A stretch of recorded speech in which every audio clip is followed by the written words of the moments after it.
What's going on, you guys? Petplatypus here, and it's time to review the newest chapter of the Seven Deadly Sins. So, we have another goddamn Gowther moment, but that's at the end of the chapter. I'll get to that. But honestly, aside from that big bomb being dropped, the chapter is entertaining. You know, we find out some stuff about how this guy, I don't know if we knew before, but I don't think so, but we find out that this Denzel guy is the brother of the king of Leonis, and we see his holy knights. I still don't like them that much. I don't know if I don't know if I was reviewing the series in time to like talk about these guys, but yeah, these guys are kind of eh. Like the girl is a bitch, the kid is okay, I guess. He's kind of whatever, and then the other guy is I don't even know what the fuck the other guy is with the mustache. So yeah, they're just kind of bland to me. They're not really that interesting of characters, so I don't really care if they go to the fighting festival like they were talking about, but there's your story progression, that part of the chapter. And of course they're holding on to the ball that's probably... They're holding on to the incantation orb thing that's probably what's keeping the perfect cube up. To keep Dreyfus, whichever one's possessing him, inside, and then he fights the king, or not the king, the king's brother, and... yeah, it's basically just the king's brother punking on him with all his overpowered abilities. Then this other guy comes in. Forget his name. I think it was like... maybe he called out the attack and said Death Pierce, or maybe Death Pierce was his name. I don't remember, but... maybe I read it wrong because it was like a sideways panel and I just kind of glanced at it, but... yeah. He shows up, they're both taking him on, and then he says he's not the real Ten Commandment. He's sort of like a replacement. And then he says the real one was... Gowther. Goddamn it, Gowther. You're so good at goddamn it, Gowther moments. Like, I don't even... it's cool, I guess. I mean, I really can't be that surprised, honestly. He's such a fucking asshole sometimes. And I know it's like, oh, he doesn't know any better, but I'm really getting the feeling that he does know better, possibly. But I have no clue. We gotta learn a lot about that, because that's very interesting that he's one of the Ten Commandments, and he could be really, really, really powerful, and we don't know it, so...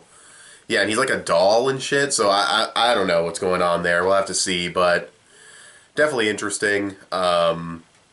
Then we get like a goofy little scene of him at the end, but it's supposed to kind of be like, oh, there's Gowther acting like Gowther, but, you know, wait, is he really? Is he, like, not being suspicious or something? So...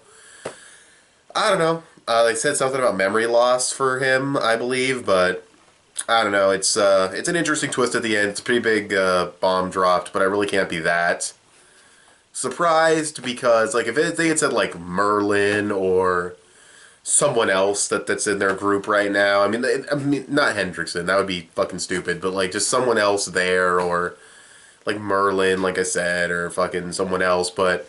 Gowther's just so mysterious that it's kind of like, yeah, he could be pretty much anything. So I'm not super surprised, but still a pretty good twist ending.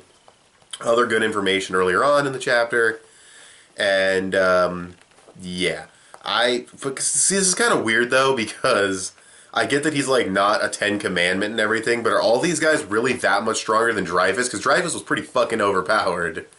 I mean, when he was fighting before, I'm pretty sure he was in possession of the body, and when he was fighting everyone else before, he was pretty damn strong, so I guess these other guys are just that powerful, but whatever. Yeah, and the only other thing is, like, you know, we see, like, little things where the brother mentions, like, oh yeah, he was suspicious of you guys about 10 years ago, and blah, blah, blah, you know, that stuff, kind of filling in little backstory things, so yeah, that's pretty much the whole chapter, though.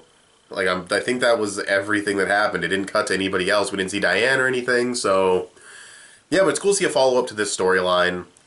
And hopefully we can get to this little fighting festival soon to see what's going on there. So I guess I should probably talk about the last chapter a little bit. Diane communicating with the Earth and seeing, like, the tidal wave of Earth coming. That was all interesting. Even though she didn't get it, she got it because she started doing it. It's kind of like a thing where it's like... hearing it didn't really, like, sink in, but just actually doing it caused her to, like, react with the Earth, so that's kind of cool. Still don't know what the fuck's up with Matrona and being so fucking nice, like, hey, you want to go, like, fishing or something? And the daughter's like, no, I want to stay here with you or something, or I want to go fish, or... one of them says, like, do you want to... I forget what it was, but it's one of those things where it's like, if you read the backstory with Matrona, it's the thing where she'd, like, gut punch you and fucking throw you to the ground and say, suck it up and fight. So, she is so different than she used to be, and yeah, but she was a badass, taking out that one thing that hurt her kids, and now she's a mom on a mission, going to that fighting festival to get a wish granted, I believe. And Diane's going to go with her, probably going to get memories back, meet up with Meliodas and them. Still don't know where Bond's group is going. They are on, like, the cover. I thought they were on the... I thought it was going to be about them since they were, like, a color page on the front, but I don't know. But anyway, with all that being said, the last chapter was pretty good. Yeah, I don't. The last chapter, I mean, the ending, oh yeah, the ending. The ending with Delor, whatever his name is, being one of the Ten Commandments, the giant clan, the creator of it or whatever. That's interesting. I definitely want to see where that goes. And the other one, the little tentacle chick, still kind of just whatever. I don't know much about her.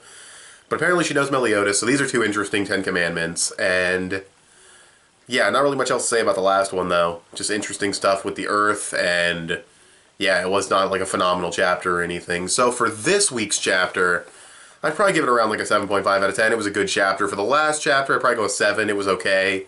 Good ending with Delor and all that, but overall, they were just kind of pretty good chapters. I'm waiting for all this setup and everything. I'm waiting for the festival to start, because that's clearly what everything's hinting at, you know.